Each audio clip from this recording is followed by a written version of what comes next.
um grupo de advogados que atua na defesa da ativista Sarah Winter e outros afetados pelos inquéritos conduzidos por Alexandre de Moraes, divulgou uma nota pública após a prisão de Luciano Ayan na investigação de crimes de lavagem de dinheiro. Na nota, os advogados lembram que Ayan foi o principal fornecedor de subsídios, prints, recortes, gráficos, memes, à CPMI Fake News e, por consequência, aos inquéritos 4781 e 4828 do STF. Os advogados pedirão a nulidade de todos os atos oriundos da CPMI e do blogueiro e membro do MBL. Ouça a nota dos advogados. Nota à imprensa.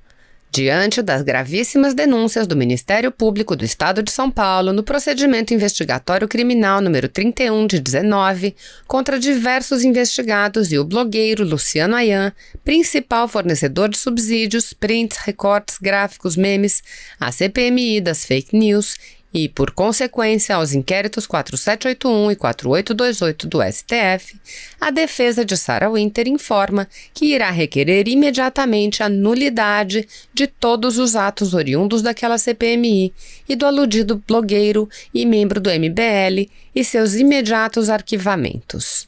Como resultado, foi noticiada na última sexta-feira a prisão temporária de Alessander Mônaco Ferreira e Carlos Augusto de Moraes Afonso, este último mais conhecido como Luciano Ayan, guru e fornecedor de informações à CPMI e STF, através de 2 deputados federais conhecidos e acusado pelo MP de São Paulo de disseminar fake news, associação criminosa, sonegação de tributos, ocultação de patrimônio e lavagem de dinheiro. A defesa fez a leitura do referido procedimento investigatório criminal 31 de 19 do Ministério Público de São Paulo e da decisão do juiz da primeira vara de crimes tributários, organização criminosa e lavagem de bens e valores da capital, que determinou a prisão de 2 integrantes do MBL, sequestros e bloqueios de contas de inúmeros outros investigados ligados ao mesmo movimento e ficou estarrecida com o que foi narrado e documentado. Assim, mesmo de pleno conhecimento prévio da defesa e de qualquer pessoa com discernimento médio, são ainda mais fortes as evidências de nulidade de todas as provas colhidas e apresentadas por esse cidadão, através de 2 deputados federais e agora preso, o que se chama no direito que tais provas são frutos da árvore envenenada, ou seja, imprestáveis juridicamente, pois foram fornecidas por pessoa disseminadora de fake news de conduta reprovável. A defesa de Sarah Winter e dos demais presos de forma arbitrária, abusiva e ilegal informa ainda que tomará, a partir de segunda-feira, todas as medidas cabíveis no âmbito dos inquéritos 4781 e 4828 por tudo que já plenamente conhecido e agora com mais essas evidências requerer os seus imediatos arquivamentos pela total e inequívoca imprestabilidade de provas e vícios de nulidade insanáveis. Ademais, tomará também medidas judiciais apropriadas em razão das perdas e danos suportados por Sarah Winter e demais presos ilegalmente por atos oriundos de tais inquéritos contra todos aqueles que, de alguma forma, contribuíram para a destruição de suas intimidades, imagens e reputações. O Estado Democrático de Direito e a liberdade de expressão precisam ser respeitados. Assinam a nota os advogados Renata Cristina Félix Tavares, Paulo César Rodrigues de Farias, Laiane Alves da Silva, Paul Carsten Caleguilhos Kemp de Farias e Geraldino. Passo agora a palavra ao Dr. Paulo Faria. Obrigado, Bruno. Boa noite a todos. Boa noite, professor Cavalhosa, doutor César, doutor Rogério Greco, doutor Roberto Delmanto. É uma satisfação, é uma honra estar aqui presente.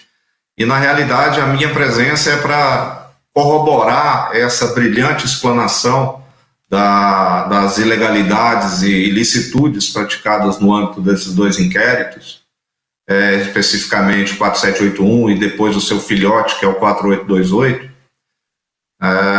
E eu gostaria de abrilhantar ainda mais, é uma honra abrilhantar a brilhante explanação do professor Cavalhosa e também do Dr. César, a questão da ausência do tipo penal foi assim brilhantemente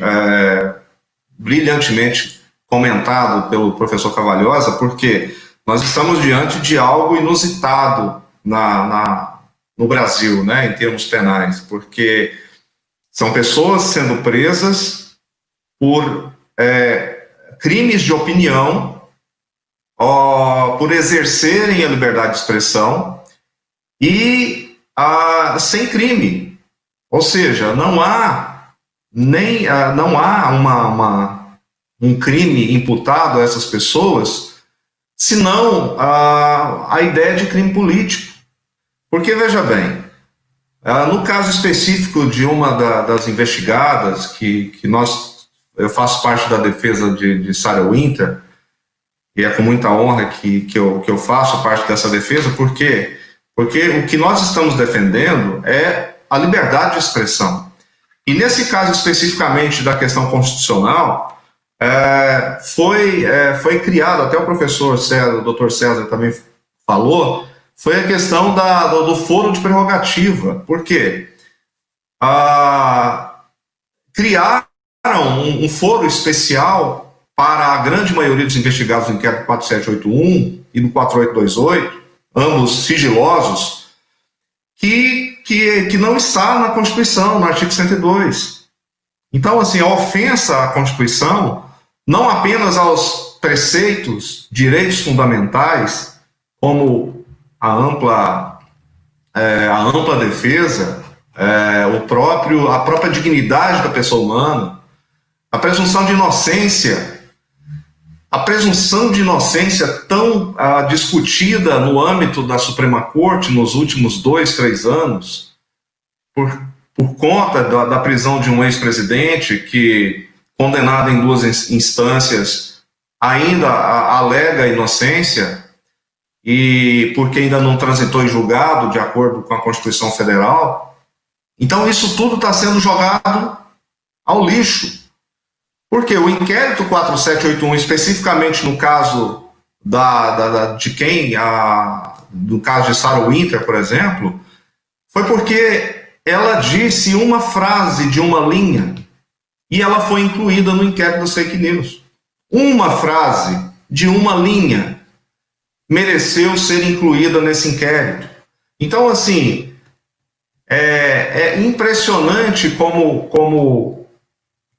nós vivemos um estado de exceção, principalmente a defesa dos investigados. Eu faço parte dessa fila de defensores, de advogados, que são com suas prerrogativas aviltadas, impedidos de exercer a advocacia tão essencial à justiça, lá no artigo 133 da Constituição Federal, aquela promessa que nós fazemos, a promessa do advogado, não, o juramento do advogado, prometer defender as leis, a Constituição. Então, tudo isso está sendo aviltado.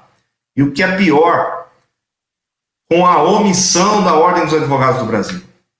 É lamentável,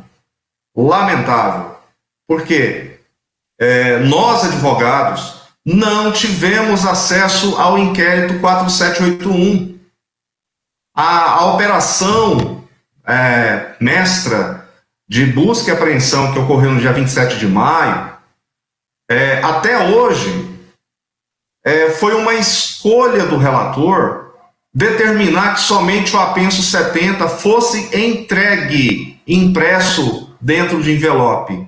Isso não quer dizer que nós, advogados, tivemos acesso aos autos, ou pelo menos aos autos digitais desse apenso 70, para conferir se realmente aquilo que a gente está recebendo é o que está lá. Então, chegou-se ao absurdo de um relator, que é vítima, que é julgador, escolher determinar o que a defesa vai apreciar para poder defender o seu cliente que é investigado. Então, desde o dia 27, não tivemos acesso ao inquérito 4781. Tá? Tivemos acesso apenas a uma parte, o apenso 70, mas existem inúmeros outros apensos. Ao que a gente conhece, 74 apensos. Então, e há um fato estranho, porque Por que não liberaram só o apenso 70, de acordo com a vontade do relator? Porque eu penso o seguinte, eu entendo que para você fazer a defesa do seu cliente, você tem que ter acesso à íntegra dos autos. Não tem como você fazer uma meia defesa. A defesa tem que ser integral, porque você tem que conhecer desde o início, desde quando ele foi instaurado, lá em março de 2019.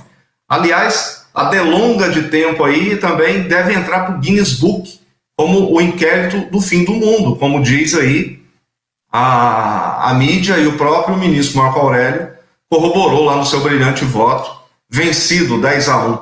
Então, uma observação importante, em ambos os inquéritos existem dezenas de investigados. Porém, o 4828, que nós também estamos defendendo, Sarah Winter, nós recebemos a cópia integral.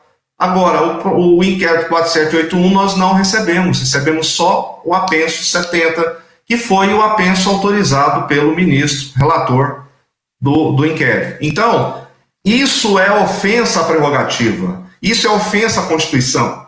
O artigo 133 é muito claro. A advocacia é atividade essencial à justiça. Como é que você vai fazer justiça? Como é que você vai defender uma pessoa investigada se você não tem acesso aos autos? Básico. Inclusive, o professor César até mencionou a súmula 14, a súmula vinculante 14, que ela é muito clara. É direito do defensor, do interesse do representado, ter acesso amplo aos elementos de prova que já documentados em procedimento investigatório realizado pelo órgão de competência da Polícia Judiciária. Digam respeito ao exercício do direito de defesa. Então, isso é um direito de defesa. E nós não tivemos esse acesso. Isso é uma grave ofensa às prerrogativas, isso é um grave momento que nós estamos vivendo e que a gente precisa lutar para poder evitar esse tipo de situação.